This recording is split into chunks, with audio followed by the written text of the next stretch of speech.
I've got to be honest with you. I've never been the biggest J.R.R. Tolkien fan, but I'm beginning to realize the reason for that. And the reason is because I really just never gave him much of a chance, and I didn't really read much of his stuff. You see, basically my relationship to J.R.R. Tolkien was largely informed by the movies they've made about like Lord of the Rings and stuff like that. And I really never gave him much of a chance. I read The Hobbit back in 9th grade, I believe. But that's the only thing I'd ever read of him. And other than that, I'd just seen the movies. And I've just never been a very big, like, high fantasy person. I like fantasy to an extent, but I like it more like Harry Potter or Narnia, where, there's this world building going on, but it's largely left mostly unexplored, so most of it's left to your imagination. Whereas Tolkien's stuff, I appreciated the effort he put into it, but in some ways, I thought it was almost too far. Like, developing languages and stuff like that. I was like, man, like, if I'm going to go into this fantasy world, I want there to be more to my imagination. But I've been reading some more of his stuff lately because I'm taking a class that's exploring the fictional worlds of C.S. Lewis and J.R.R. Tolkien. And I've been reading more of his stuff. And the more I read about J.R.R. Tolkien, the more in love with this guy's stuff I'm falling in love with it. I think it's actually really, really good stuff. And that being said, I actually wanted to just talk about this one essay he wrote called On Fairy Stories today, because I read it yesterday for my class, and I've got to do a video for that class, but I didn't want to make them suffer through this super long video. And so I figured I'd just share that with y'all, and whoever wanted to look this up, maybe you'd find it informative or just fun to talk about. Because I really like what Tolkien has to say. And I'm rereading The Hobbit right now, and I'm going to read The Lord of the Rings for this class. And I think I'm going into them with a totally different perspective and a new appreciation for his stuff. Because before, like I said, I read The Hobbit in 9th grade. I don't think I really appreciated it as much as I should have or could have. And I've seen all the Lord of the Rings movies. I've seen 2 of the Hobbit movies. I didn't see the 3rd one because at the time, I was like, they're just stretching this out, and they're just trying to get more money, and I just wasn't invested enough to see the 3rd one. I will rewatch it and stuff, but most of my relationship to him was through the movies, and while those were really cool movies and stuff, I found myself largely getting kind of bored in them. Whereas one thing we're going to see in this On Fairy Stories thing is that Tolkien addresses the fact how he thinks that fantasy is best reserved for literature. And rereading The Hobbit right now, I would actually agree, because while the Hobbit movies are good and the Lord of the Rings movies are good, I think they're missing something that makes Tolkien's work so awesome. And so what I wanted to do is I just wanted to really just walk through 10 of the key passages that stuck out to me in On Fairy Stories, because I think they really did a really good job. I think Tolkien did a really good job in explaining why he likes fairy stories and why he likes the fantastical. And I just wanted to walk through it and explore it because I've got opinions. You probably have opinions, and I just thought we'd go through it together. And so basically, I'm just going to break down what he says in this essay. And over the course of that, I'm going to share some of the key passages that stuck out to me. And really, the first thing that he says about the first thing that he's wanting to explore is he's trying to explain what is a fairy story, right? Like, whenever he's talking about fairy stories, are we talking about fairy tales? What are we talking about? Because there is some misconceptions about that. When we talk about Cinderella, and when we talk about Rapunzel, and we talk about Peter Pan, or we talk about any of these things, what qualifies as a fairy story and what does not qualify as a fairy story? And that's really the good portion of the introduction to this essay. And there's one line in there that stuck out to me where he says that it is one of its qualities to be indescribable, though not imperceptible. So I really like just how he put that, where he's describing this fairy story. It's like, okay, it's got to be indescribable in the sense that when you experience this story, whatever it is, it's got to go beyond your ability to describe it. Like, you can't fully encapsulate it with words, but you have to be able to perceive it, right? So there's something about this fairy story, whatever that is, and we're going to explore that over the course of this video and over the course of this essay. Whatever this fairy story is, it's got to be indescribable, so it defies your ability to fully describe it, but it has to be perceivable. So it can't just be something that defies perception. Then what he does is he actually goes on to explain 3 different things, 3 different clarifications about fairy stories. And he says the first thing we need to know is that fairy stories are not simply traveler's tales. This is what we would call, the quest, right?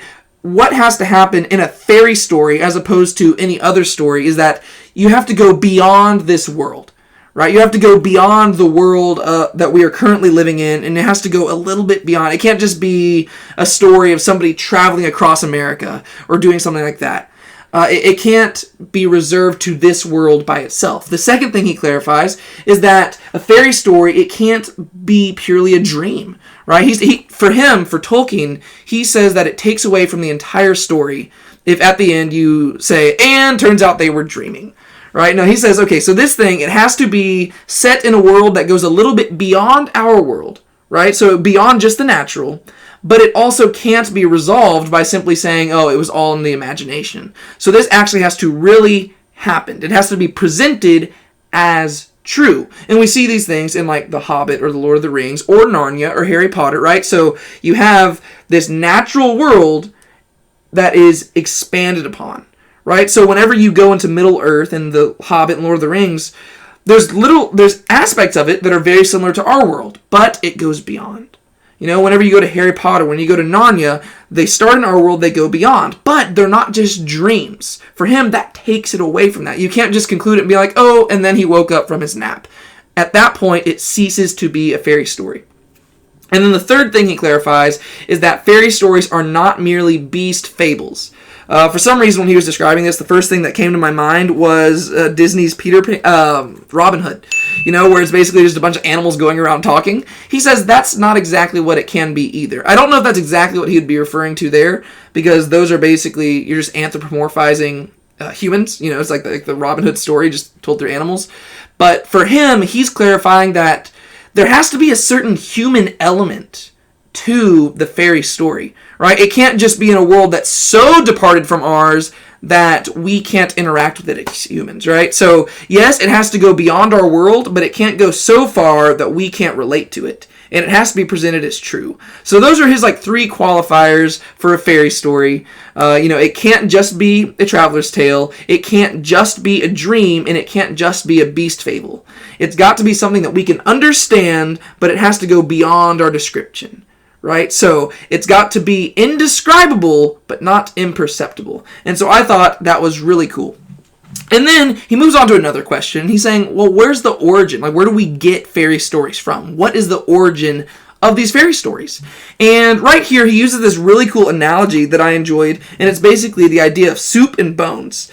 And so he says, in Dasant's words, I would say, we must be satisfied with the soup that is set before us, and not desire to see the bones of the ox out of which it has been boiled. And who he's quoting there means something a little bit different by it, but he clarifies that by the soup, I mean the story as it is served up by its author or teller, and by the bones, its sources or material, even by rare luck, those can be with certainty discovered. Right? So we have to be satisfied with the story itself without necessarily knowing where it came from. And so whenever he's exploring the possibilities of origins, this is going to be a running theme through there where he's talking about there's the soup and there's the bones. Whenever you look at the soup, whenever you look at the fairy story itself, sometimes you can perceive where that's coming from. You can perceive the bones. And if you can, that's actually really cool, but it's not necessary. You have to enjoy the story in and of itself. So whenever you read The Hobbit or The Lord of the Rings, there's going to be some influences from Norse mythology. There's going to be influences from Beowulf, stuff that Tolkien himself is very passionate about, and he shares those passions in this essay. But he wants to clarify that you can't allow those things to affect the story so much that you're so focused on the origins of it that you don't enjoy the story itself. You got to enjoy The Hobbit for the story that it is, but then also appreciate the allusions and the influences it's taken from the previous things, right? So enjoy the soup, don't worry so much about the bones.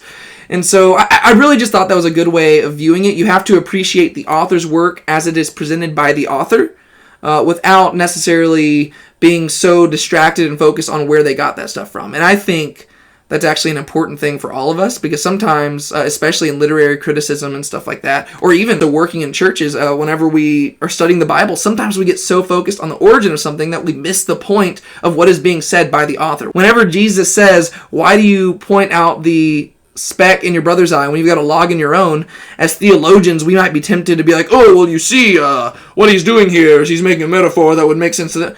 All you got to do is just read those words at face value and you get the point. He's using humor to get across his point. It's ridiculous to point out the speck in your brother's eye whenever you got a log in your own. That's ridiculous. Who would do that? So sometimes we overanalyze things and we miss out on the soup, right? We're so busy looking on the bones. How was this soup concocted or created that we miss out on the amazing meal that the cook has served up for us? And so I thought that was really cool. And then later on, as he continues to talk about this whole origins thing, this is probably the point in the essay that made the essay interesting to me. Because up until this point, I was just kind of reading through it as an assignment for class. But right here is the moment where it clicked to me why Tolkien's work is genius. And as I said, prior to this, I really didn't have much of a high opinion about Tolkien. I just thought he was like a dude who was really obsessed with world building. And I didn't fully understand that.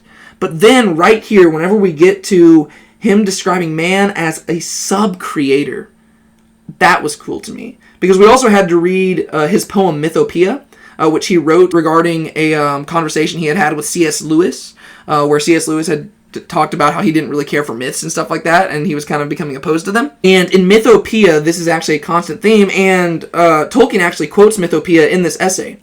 But this part right here, this little section here, I'm going to read a pretty sizable chunk of it.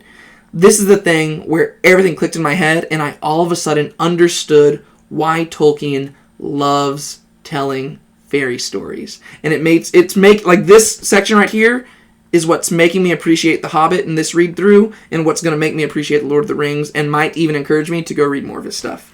But he says this: the human mind, endowed with the powers of generalization and abstraction, sees not only green grass, discriminating it from other things and finding it fair to look upon, but sees that it is green as well as being grass.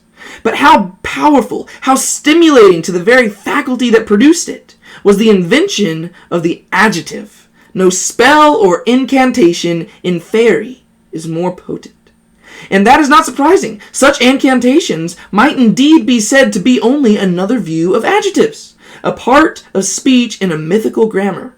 The mind that thought of light, heavy, gray, yellow, still, swift, also conceived of magic that would make heavy things light and able to fly, turn gray lead into yellow gold, and the still rock into swift water. If it could do the one, it could do the other. It inevitably did both. When we can take green from grass, blue from heaven, and red from blood, we have already an enchanter's power upon one plane, and the desire to wield that power in the world external to our mind awakes. It does not follow that we shall use that power well upon any plane. We may put a deadly green upon a man's face and produce a horror. We may make the rare and terrible blue moon to shine, or we may cause woods to spring with silver leaves and rams to wear fleeces of gold, and put hot fire into the belly of the cold worm. But in such fantasy, as it is called, new form is made. Fairy begins. Man becomes a sub-creator. When I read that, my mind was blown. I have this thing where I think that if somebody is passionate enough about something, I will listen to whatever they have to say. Right here is where I began to truly see Tolkien's passion. And in his passion, I all of a sudden understood why he created all these works. Because he's a passionate man about language. And he just starts all talking about language. He's like, you know what? Whenever we talk about green grass, we know what that means. But somehow, as humans, we can separate green from grass, to where when I think about grass, I recognize that's a separate thing than green, and when I think about green, I realize that's a separate thing from grass, but somehow I can bring those both together to convey something that, when combined, is a more beautiful and stunning picture. And whenever he's taking that to the extreme, he's saying, well, now, that's essentially what magic is when you introduce it into the fairy story, right? You're taking something that goes beyond the simple element, and you're combining it in such a way that creates this fantastical image that is exactly reflective of what God did when he created the universe. So in a way, by telling fairy stories, man is becoming this sub-creator, where he is using the image of God placed upon him to create something beautiful.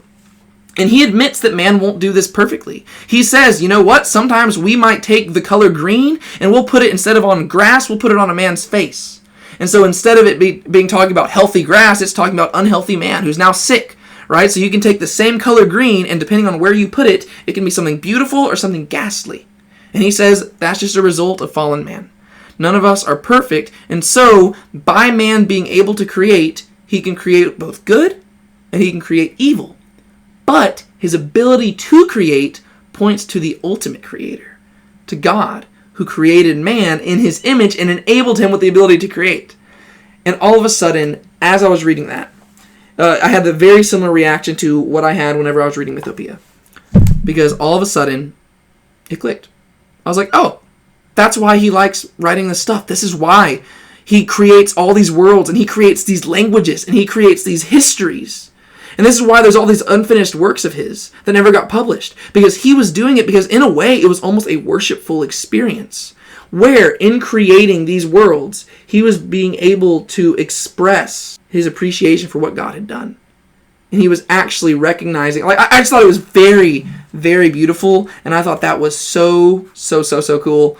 And that, all of a sudden, once I read that, I had to go reread the rest of this whole essay, because it recontextualized everything. And then going forward, I'm realizing that's why he's passionate about this. Because God created us in his image, we also can create. It doesn't mean we're going to create perfectly, because we are fallen human beings who might use that for evil. But the fact that we can create points to an ultimate creator. And the fact that we can discern these different things, the fact that we can separate green from grass, that shows that there is something that is indescribable, yet something that is perceptible. And I was like, that's good. That's really, really good stuff. And then he moves on. And so he's answered two questions, right? What is the fairy story? In which case he outlined different things that he thinks qualified it. And then he says, what is the origin of the fairy story? And he says, ultimately, you don't have to worry about the origin so long as you appreciate the content. But if you want to know the true origin, that origin is in God, right? God is the origin of the fairy story. When he created us with the ability to imagine something beyond. And in imagining that beyond thing, as we're going to see at the conclusion of this essay, it ultimately points back to Jesus Christ. Really cool argument. But then he moves on to a third question, and that question is, what are the values and functions of fairy stories here and now? And this is whenever he begins to really belabor the fact that he does not like that we reduce fairy stories, fairy tales, whatever you want to call them, fantasy. We largely, in the past, have reduced them to children's stories. And I think that maybe his detestation of this has resulted in a change in our current culture, because nowadays you do have fantasy being told in a way that is actually more for adults, right? You have things like Game of Thrones, which I don't know, while it does meet a lot of the qualifications of fantasy, I don't know if it meets all of his qualifications, as we'll see later on in this essay. But you have things like Game of Thrones, which is definitely not intended for children, and I would caution children against watching it. I would actually caution many people against watching it. But you have all these fantasy elements that aren't just intended for children nowadays, right? And that's because Tolkien, he didn't like that. Because he was saying it really is doing a disservice to the story if you're saying that it's mainly intended for kids. And from his perspective, he says a book that is written only for children is not a book worth reading as a child. He's like, that doesn't make any sense. If a book is only useful for a kid, it's not a useful book at all, right? Because children should be growing up, and that's going to be a thing that he talks about here. But one thing that he really talks about for a good portion of this, when he's talking about what is the purpose of fairy stories, is he clarifies that it's not merely the suspension of disbelief, right? Because to him, he does not like that term. He's like, a lot of times people call fairy stories the suspension of disbelief, where, you just have to go into this world and they just can go as far as you can believe it. He does not like that, and he says this instead. In regards to the willing suspension of disbelief, he says, but this does not seem to me a good description of what happens. What really happens is that the story maker proves a successful sub-creator. He makes a secondary world which your mind can enter. Inside it, what he relates is true. It accords with the laws of that world. You therefore believe in it, while you are, as it were, inside. The moment disbelief arises, the spell is broken. The magic, or rather, the art, has failed. You are then out in the primary world again, looking at the little abortive secondary world from outside. If you are obliged by kindliness or circumstance to stay, then disbelief must be suspended or stifled. Otherwise, listening and looking would become intolerable. But the suspension of disbelief is a substitute for the genuine thing, a subterfuge we use when condescending to games or make-believe, or when trying, more or less willingly, to find what virtue we can in the work of an art that has us failed. Right? So he says, if you are simply resorting to a suspension of disbelief when you are engaging with a fairy story, that fairy story has failed you. Because he says what man should be doing when he creates this story is he should be acting as a sub-creator. Right? So whenever you are engaging with this story, you shouldn't be suspending your disbelief. You should be stepping into a second world where everything he says is believable. And once again, when he's describing this whole sub-creator thing, all of a sudden it makes sense to me. Whenever I read The Hobbit now, I'm not viewing it as just like, ooh, this is like an imaginative world. He's like, no, this is a world that I myself have created. And whenever you enter into it, experience it. What happens? He wants you to believe it. And if you ever can't believe it, that's not saying anything against fantasy or against fairy stories. It's saying something against his work as an author. Right? So if you're ever having to suspend your disbelief, it's not because that's the purpose of a fairy story. It's because the author has failed to tell that story correctly. Because the author should be creating something that you believe. It's a secondary world. And this immediately made me think of a lot of modern movies, because a lot of times nowadays we use CGI to, make all these like big action scenes and stuff. And in many ways, it does take you out of the movie. Lately, if you've watched any videos on this channel, Brianne and I, we have been watching the Marvel movies. And some of the Marvel movies have really good special effects, but some of them, not so much. Same thing with other superhero movies. We watched Wonder Woman 1984. The CGI in that movie, absolutely horrible. So whenever you're watching it, whenever you go to these movies, you do want to be transported into this other world. But then by the use of bad CGI, a lot of the times you're taken right back out of it, and you're suspending your disbelief. Right? And so I was actually, as I was thinking about this, I was like, man, I would love to see what Tolkien would think about things nowadays. Because he was already critical of things back then. I think you'd be all the more critical nowadays because in many ways we have lost the artistic flair that comes with telling a story. We just put action in there and we put different effects, but there isn't that art that makes the world believable. Sometimes the CGI is so bad, or sometimes just the events that happen are so concocted and contrived and coincidental, so much deus ex machina and stuff, that whenever you're watching, you're like, oh, I can't believe that. It takes you out of the movie and you're reminded that this is a fictional world.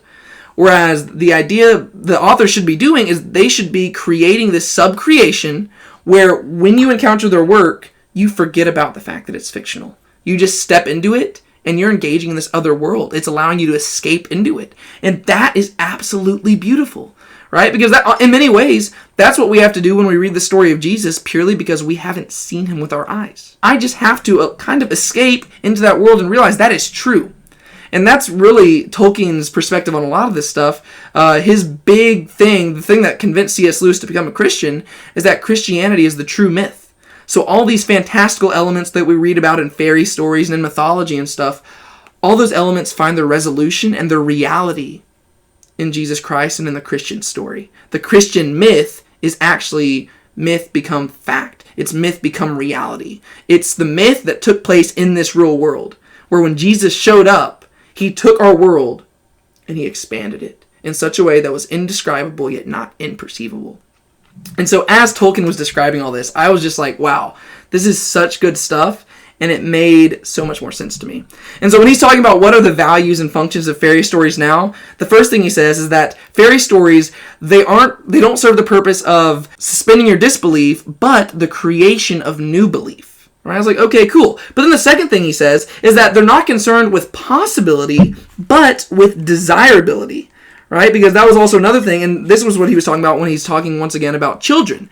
Because he thinks that one of the criticisms largely raised about why fairy stories are more kids' stories and why we think that those should be reserved for them is because kids don't know about what's possible or not, and so they'll believe that stuff. Whenever you tell a kid the story of Rapunzel with this long hair, they're like, ooh, that's possible, and they're just going to believe it. He doesn't think that that is really the reason why. He thinks that we've done fairy stories a disservice when we reduce them to purely children's stories. He thinks that there's actually an attribute about fairy stories that goes well beyond just children. And so it's not about possibility, but rather it's about desirability. And this is what he says. I had no special childish wish to believe. He's talking about himself, right? I had no special childish wish to believe. I wanted to know.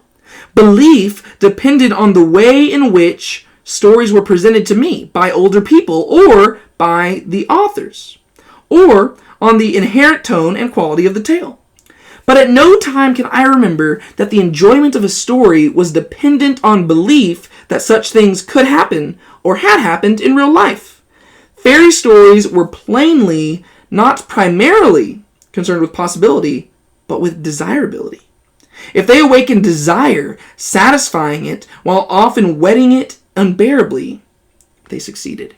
So he's pointing out it's not a matter of possibility. That's not why. It's not because children are ignorant and immature and they don't know what the world's like, and therefore they're like, ooh, fairy stories are cool because they think it's real. He's like, that's not what it is. He says, fairy stories are just as real to me now as an adult as they were as a child because my desires remain the same.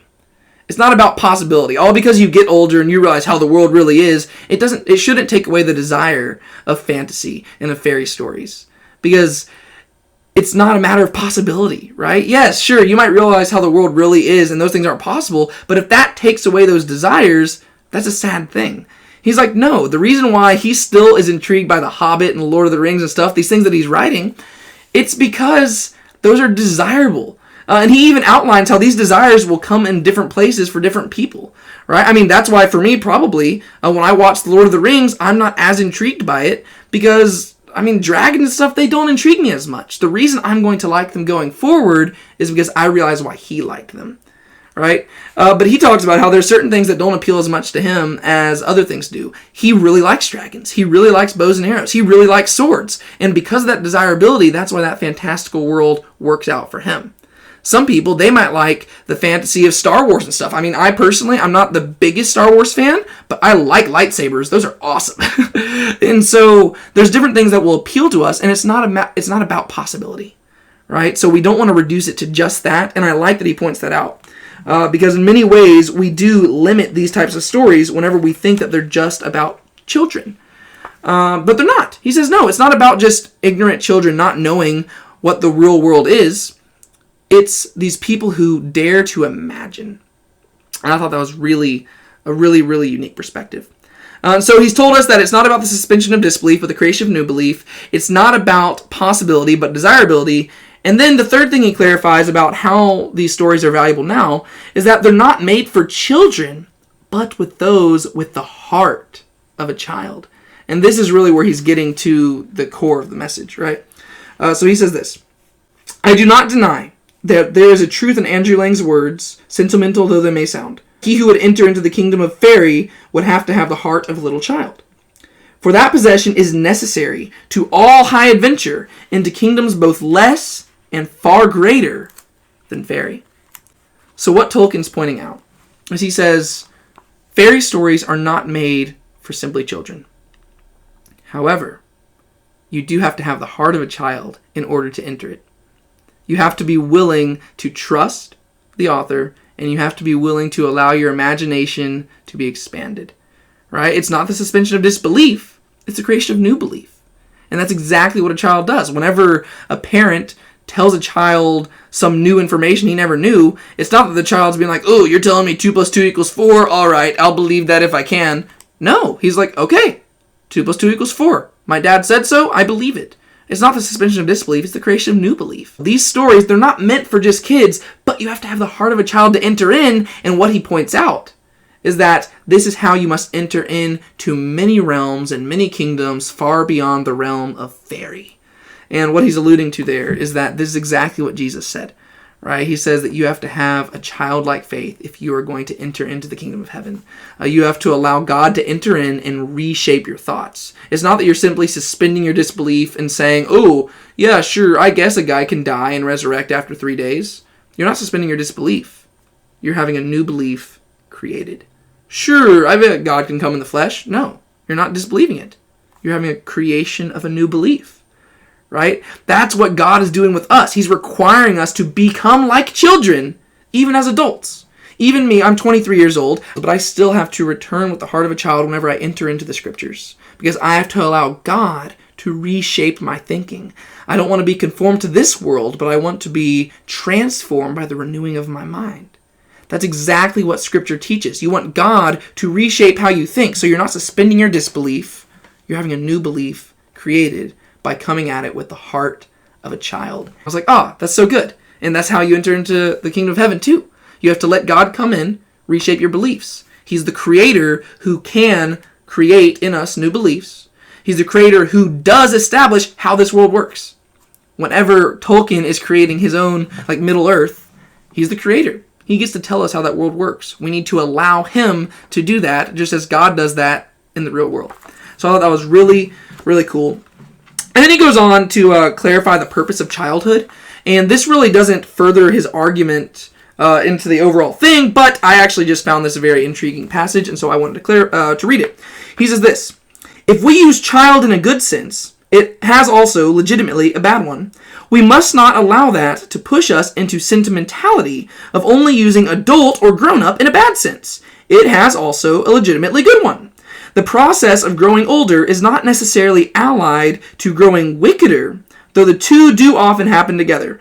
Children are meant to grow up and not to become Peter Pans, not to lose innocence and wonder, but to proceed on the appointed journey.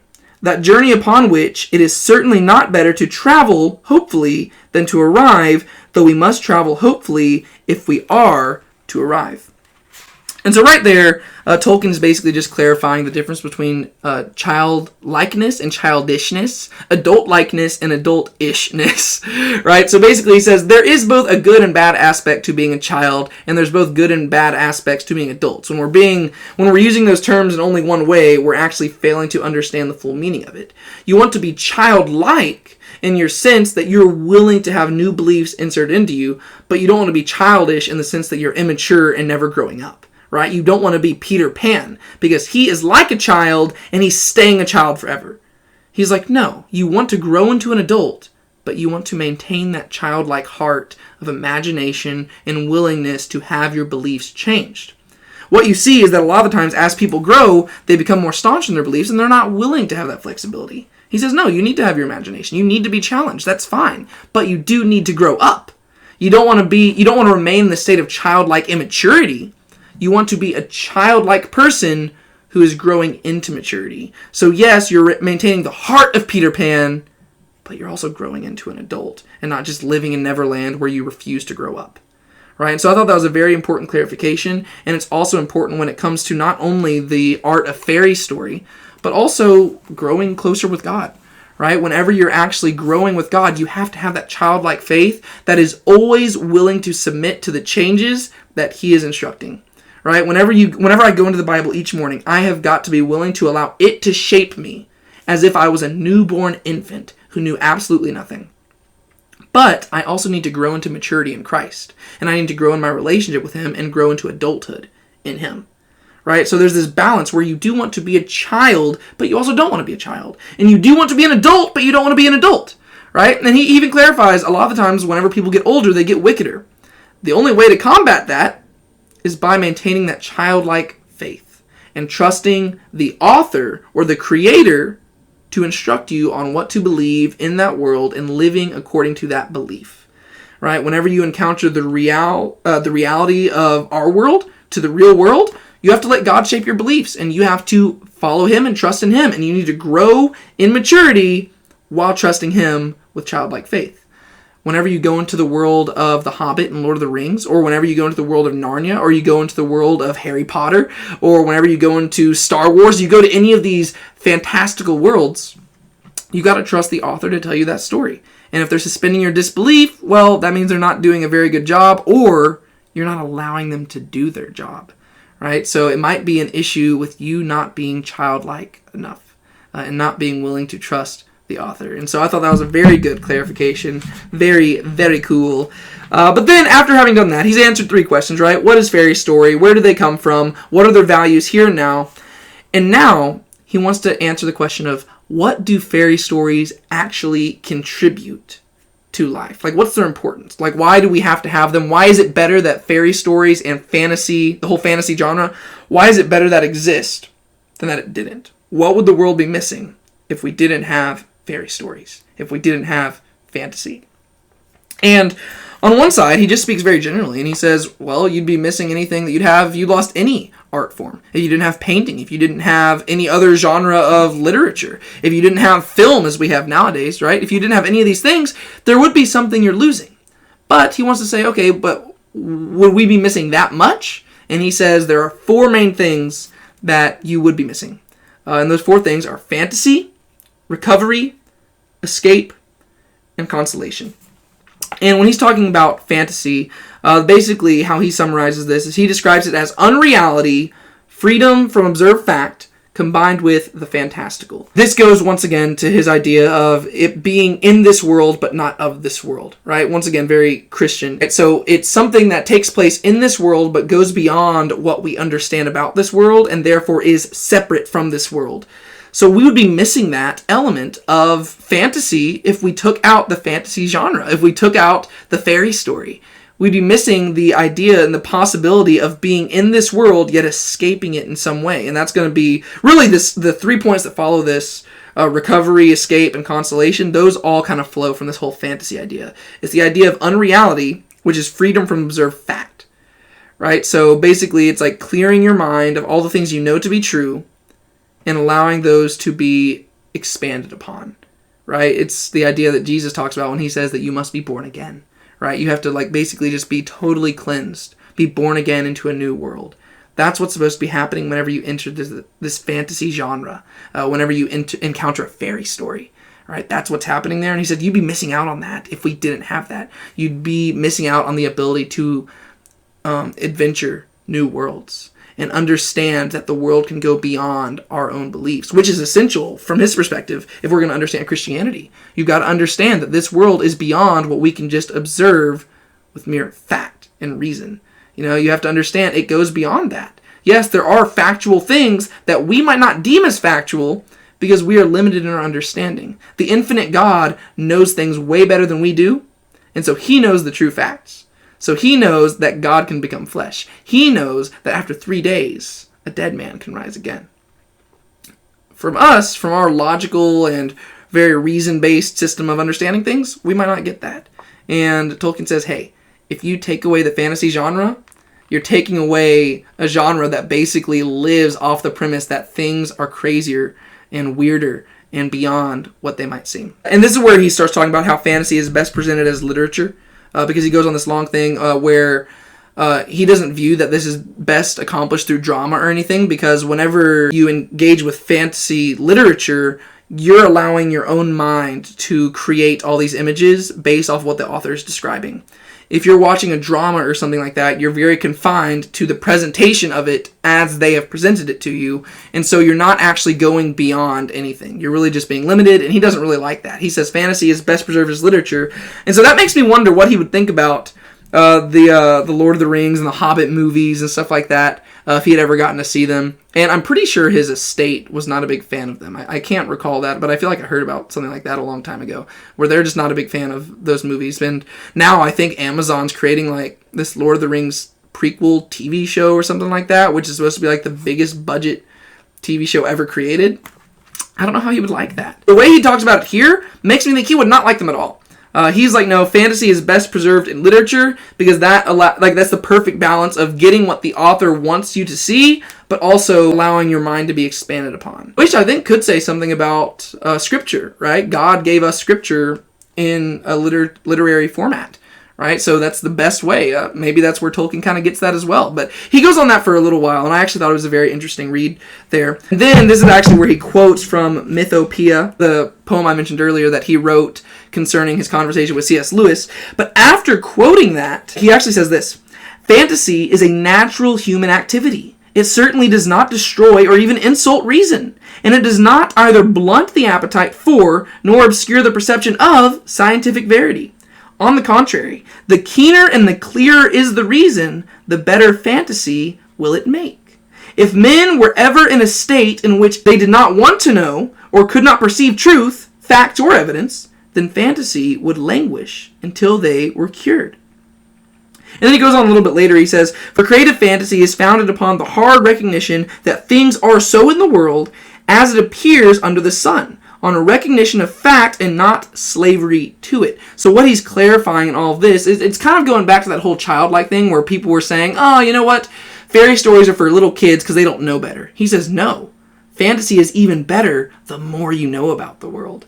Because the more you know about the world, the more you're aware that this story is transcending it, and the more it allows you to escape into the fantastical of it all. Because if you know how gravity works, and then a man is flying, you're like, whoa, I get it. If you know that there's one sun, but all of a sudden you look out and there's two suns, you're like, whoa, this is crazy. The more you know about the world, it actually enhances the idea of the fantastical. And so really, he's kind of flipping the argument and says, really, fantasy should become better and more important the older you grow.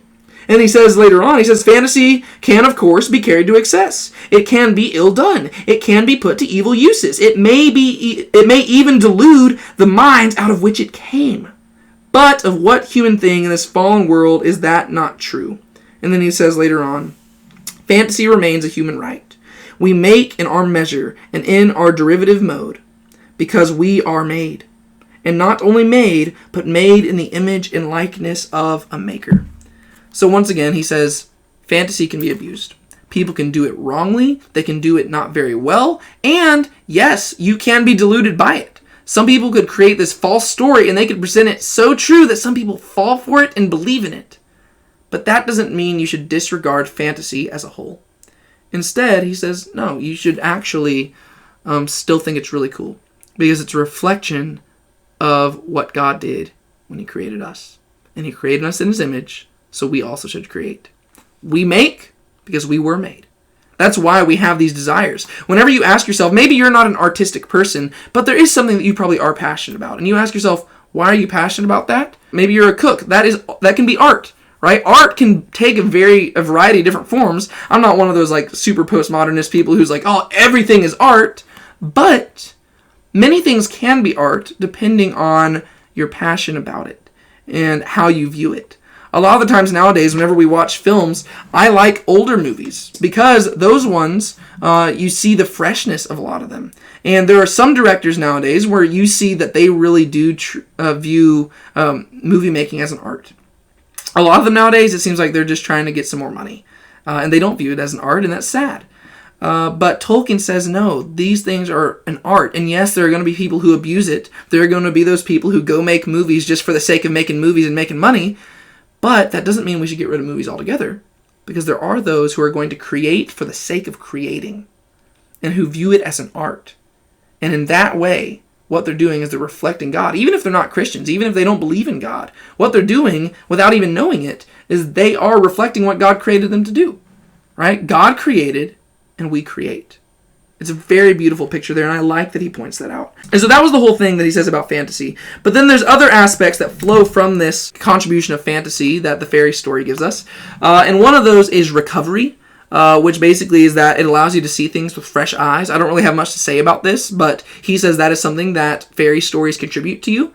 It allows you to see things from a totally new perspective, which I agree. You probably see this most really whenever you look to the true fairy story, the true reality, the true myth that really happened in this real world, which would be Jesus Christ coming in the flesh. Because of what he did on the cross, and because of what he accomplished through his resurrection, his ascension, and what he's doing right now up in heaven, and him giving us the Spirit, I see everything with fresh eyes. Right? My total perspective on life is totally changed. And now I realize the possibilities are endless in what he has offered and in what can be accomplished. And it's very beautiful. And that is what Tolkien is saying can be accomplished through fantasy. It gives you a fresh look on life. It gives you a new perspective. Reading The Hobbit right now, I have a totally new appreciation for it than I did when I read it back in 9th grade. Because now I see what he's trying to accomplish. He's allowing you to see things with endless possibilities. He's talking about these eagles that people can perch on top of. These barrels that people are riding in. Like these fantastical things that allow you to think, wow, this is cool. And they get your mind wandering too. And you're seeing everything from a new perspective. Now I go watch the sunrise, and I'm just being like, wow, God created all of that. Because what Tolkien is doing fictionally through literature, God did non-fictionally through reality. And so I can look at a sunrise and be like, wow, God created that. I can look at my friends and my family. I can be like, wow, God created them. And it's a beautiful, beautiful picture. And so I get what he's saying there. And then the third thing he says that fairy stories contribute is escapism.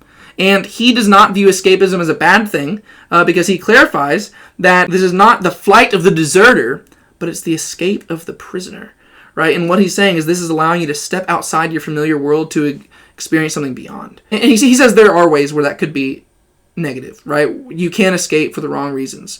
Like I would say if somebody is trying to escape their problems by going and getting drunk, that's a negative form of escapism. Don't do that. There's better ways to handle your problems.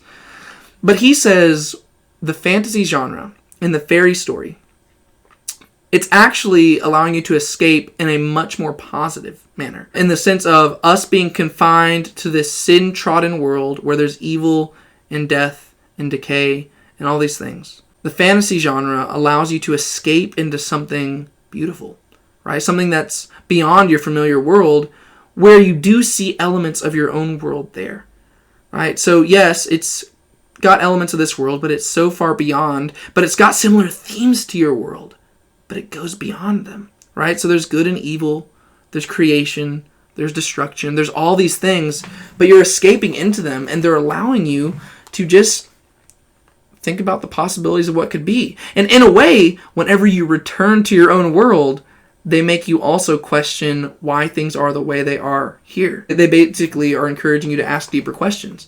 Okay, so there's wizards and there's elves and there's dwarves over in Hobbiton and the Shire and over in Middle-earth. Well, why are things the way they are here? Tolkien created Middle-earth the way it is. Who created this world? Right? Why are things that way there? Why is there good and evil over there? Why is there good and evil here? So by escaping into this other world, in a sense, you're escaping from the prison of this world, and then whenever you return to the prison, you're asking yourself, how did I end up here? How did we end up in this situation? How did we end up in this world the way it is, and why am I confined in these prison cells? But it also allows you that temporary relief of escaping into some other world that's beyond ours, and that's just prone to the imagination. And then right here he actually mentions how he thinks that in many ways we limit ourselves by not imagining more, right? By not, like, because we're afraid of that whole escapism mentality. He's very good at balancing and holding this tension here, where he's like, yes, there are negative things that can come from this, but we shouldn't get rid of the whole thing because negative things can happen. I think that's a very valid point, and that's something I think we need to hear nowadays, whether that be in our religious circles and our political circles and all that stuff. But he says, yes, people can use escapism in a bad way. But what amazing things could be accomplished if we actually did imagine more? If we just dared ourselves to imagine a little bit. And that made me think of people like Walt Disney or Steve Jobs, who they did, and think about the things they've accomplished. Like Disney accomplished amazing things, and Walt Disney is largely responsible for that. Apple, I mean, I know Steve Jobs gets a lot of flack because he didn't do a lot of the machinery work and stuff like that, But he had this crazy imagination. He was an amazing guy. Not necessarily amazing in character. I can't say much about that. But his mind, he knew how to accomplish stuff. And he knew, he could set his mind on something and he would just challenge people to, go across that. And you see that in other places too. The first guy who ever broke a 4-minute mile. Up until then, everybody thought that it was impossible. And then all of a sudden he did it. And I think that same year, 8 or 12 other people did because they realized, wow, that's possible. All because somebody dared to imagine. And so I just thought that was actually kind of a cool little thing. Like Tolkien saying, hey, sometimes we limit ourselves by not imagining. What else could be accomplished? And I think whenever Jesus shows up, that's exactly what he's demonstrating, right? I mean, he is God in the flesh. Nobody could have imagined that would happen. Nobody could have imagined, once you realize how sinful we truly are, you can never imagine that God would ever want to redeem us. But he did. It's like, whoa, that's crazy. Imagine what else God's doing. Imagine what else he can do. And then here we are, our prideful, sinful selves, thinking that we know better, more than him when it comes to goodness and morality and justice. It doesn't make much sense. Maybe he just knows a whole lot more, and there's infinite possibilities for why he allows things to happen. The final thing that fairy stories contribute is consolation, and by that he means the happy ending. And he says this, but the consolation of fairy stories has another aspect than the imaginative satisfaction of ancient desires. Far more important is the consolation of the happy ending. Almost, I would venture to assert that all complete fairy stories must have it. At least, I would say that tragedy is the true form of drama, its highest function, but the opposite is true of the fairy story. Since we do not appear to possess a word that expresses this opposite, I will call it eucatastrophe. The eucatastrophic tale is the true form of fairy tale, and its highest function. The consolation of fairy tales, the joy of the happy ending, or more correctly, the good catastrophe, the sudden joyous turn, for there is no true end to any fairy tale. This joy, which is one of the things which fairy stories can produce supremely well, is not essentially escapist nor fugitive. In its fairy tale or otherworld setting, it is a sudden and miraculous grace, never to be counted on to recur. It does not deny the existence of discatastrophe, of sorrow and failure. The possibility of these is necessary to the joy of deliverance. It denies, in the face of much evidence, if you will, universal final defeat, and in so far is evangelium, giving a fleeting glimpse of joy beyond the walls of the world, poignant as grief.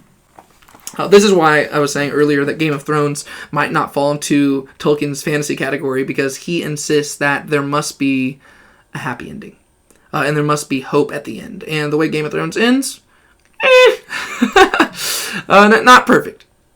And I think nowadays a lot of authors do that because they think they're being edgy and they think they're accomplishing something by taking away the happy ending. But in doing so, they're actually failing to understand why people enjoyed that genre to begin with. But what Tolkien alludes to here is something he mentioned earlier. And it's really ultimately about why fantasy is appealing. And he said it's not about possibility. It's about desirability. And people desire a happy ending. And in this way, he's actually kind of alluding to his friend C.S. Lewis's whole thing. Like the thing that really helped confirm to C.S. Lewis that Christianity was true is that Christianity is the true myth. It's the reality that lies at the end of all these fairy stories, at the end of all this mythology. But whenever you read C.S. Lewis's work, especially the book Surprised by Joy, where it's basically him just recounting his story theologically, joy is a big aspect to C.S. Lewis. And the way he defines joy is, I'm not going to quote this perfectly, but it's something along the lines of an unsatisfied desire that even in its unsatisfaction is more satisfying than any satisfied desire. Right? It's the idea that there's joy is this thing that you experience that transcends all other experiences, to where it produces this longing in you for something greater, but that longing in and of itself is more satisfying than any other thing you've ever experienced, even in their satisfaction. It is the essence of desirability. It's this essence of longing for something more. And Tolkien is saying that is what fairy stories have to offer us. They give us that happy ending that culminates in joy. Whenever you see good battling evil, whenever you see Bilbo Baggins going across, trying to go through the Mirkwood and over the Misty Mountains, and he's going to this dragon, you want that happy ending, because that reminds you that there is a happy ending in reality. And that's why he says, at the end, this joy that you find in the fantasy genre and in fairy stories, they point you towards the gospel. When he says evangelium, that's the word gospel, right? It comes from the Greek euangelion, which is the good message, the good news. The good news that Jesus Christ came in the flesh. The King arrived. The God of the universe came in the flesh. He laid his life down for us so that we could be saved. And thus we have joy. That was a huge theme in C.S. Lewis's life, and you can see that influence on Tolkien, and you see their influences working on one another. He says tragedies, those should be reserved for drama. Fairy stories, if they are the true fairy story, and if you really want to encapsulate what a fairy story is, it has to end with that happy ending. They allow you to see things from a new perspective. They allow you to escape into this new reality, but they also give you that happy ending that ultimately will be the solution for those who place their faith in Christ. At the end of this essay, he talks about how all of fairy stories point to Christ. The peculiar quality of the joy in successful fantasy can thus be explained as a sudden glimpse of the underlying reality or truth. It is not only a consolation for the sorrow of this world, but a satisfaction and an answer to that question, is it true? And then later on he says, but in the eucatastrophe, we see in a brief vision that answer that may be greater. It may be a far-off gleam or echo of evangelium in the real world. So whenever you're seeing this fantasy, this fantastical story play out, and you see that happy ending, what you're doing is from a distance, you're seeing the conclusion of reality. Whenever you see that happy ending, that is the future hope of those who have placed their faith in Christ. That is the future hope of those who put their trust in God and commit themselves to Him. He's saying that's the beauty of the fantasy genre. Because not only are they painting a picture of what could be, they're painting a picture of what will be for those who place their faith in God. Because the Creator is showing you the possibilities. And if you allow Him to shape your beliefs, you will experience that happy ending. It's exactly what he's saying here. And then he concludes, he says this: the Gospels contain a fairy story, or a story of a larger kind, which embraces all the essence of fairy stories. They contain many marvels, peculiarly artistic, beautiful, and moving, mythical in their perfect self-contained significance, and at the same time powerfully symbolic and allegorical. And among the marvels is the greatest and most complete conceivable eucatastrophe. The birth of Christ is the eucatastrophe of man's story. The resurrection is the eucatastrophe of the story of the incarnation. This story begins and ends in joy. It has preeminently the inner consistency of reality. There is no tale ever told that men would rather find was true, and none which so many skeptical men have accepted as true on its own merits. For the art of it has the supremely convincing tone of primary art, that is, of creation. To reject it leads either to sadness or to wrath. And so that was the last passage I wanted to share there, because this all of a sudden makes sense to me why Tolkien did the things he did. When he's writing these stories, what he's doing is he is participating in the creation of God by being a sub-creator. God created us in His image, and so we also create. And whenever Tolkien is creating these fantasy fairy worlds, he's creating something that he thinks points back to God. They have traces of truth found within that reflects our world, but goes beyond our world, and points to the ultimate reality that will be achieved and arrived at by those who place their belief in the Creator. So whenever we encounter Middle-earth, whenever we walk through the wardrobe at Narnia, whenever we go through platform 9 3/4, whenever we go a long time ago in a galaxy far, far away, what we're doing is we're being transported into a new world. And if we allow our beliefs to be shaped by the Creator of that world, we will be able to experience that world for all the joy it has to offer, all the struggles it presents, but ultimately we'll be able to escape into it and take joy in the final solution and the conclusion at the happy ending. The same is true in this world with God. If we go into this world and we allow the Creator of the universe to shape our beliefs, and we submit to Him as Creator, and we place our beliefs in His Son, we will experience all the beautiful benefits that the fantasy genre has to offer. Now I get it. Now I understand where he's coming from, and this is why I can't be a postmodernist who thinks that all art is art and art is in the eye of the beholder. The artist's intent matters. Knowing why Tolkien wrote this stuff and knowing his passion behind it, it makes that stuff better to me. I mean, you can read it and you might appreciate it, but once you understand the message behind all of it, it clicks. And so I'm excited to read the rest of this. I just wanted to share that. I know I rambled on for a really long time, but like I said, I have to make a video for my class, and I doubt they want to watch this long of a video, so I figured I'd just make this long one and upload it on YouTube for anybody to watch, and I'll make like a 5-minute video for my class, so they don't have to watch the whole thing, but maybe I'll link this one at the end in case somebody wants to listen to me talk forever. But yeah, so there's my opinions on fairy stories by J.R.R. Tolkien. If you have read this, or if you have any comments, or if you have any corrections, if you think I misinterpreted stuff, let me know in the comments below. I would love to hear what you have to say.